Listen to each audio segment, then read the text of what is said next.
রাজধানীর বাজারগুলোতে সপ্তাহ ব্যবধানে নিত্যপণ্যের দাম বেড়েছে। সবজি থেকে শুরু করে মাছ, মাংস সবখানে একই চিত্র। বাজারে মুরগি কেজিতে 20 টাকা, কাঁচামরিচ 60 থেকে 80 টাকা পর্যন্ত বৃদ্ধি পেয়েছে। সরবরাহ কম থাকায় দাম বাড়তে বলে জানান বিক্রেতারা। হেলাল হোসেন হিমেলের ক্যামেরায় চৌধুরী সিয়াম সীমান্তের প্রতিবেদন।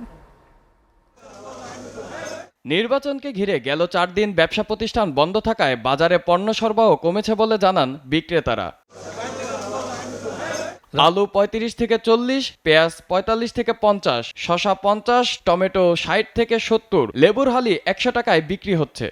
শসা, ক্ষীরা এগুলা সব কিছুর দামই বাড়ছে, কারণ মাল কম আইছে। এখন আমাদের তো খেতে হবে, সুতরাং সেই জন্যই 100 গ্রাম এক কেজির জায়গায় হয়তো আধা কেজি নিচ্ছি। এবং বাজার মনিটরিং সরকারের করা উচিত ছিল, নির্বাচন পরবর্তী বাজার যাতে আসে।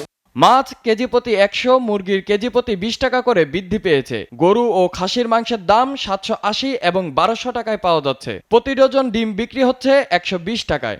মাছের দাম অনেক বাড়ছে, 100 টাকা কেজিতে বেড়ে গেছে। 10 টাকা না 5 টাকা না 100 টাকা বেড়ে গেছে মাছের দাম।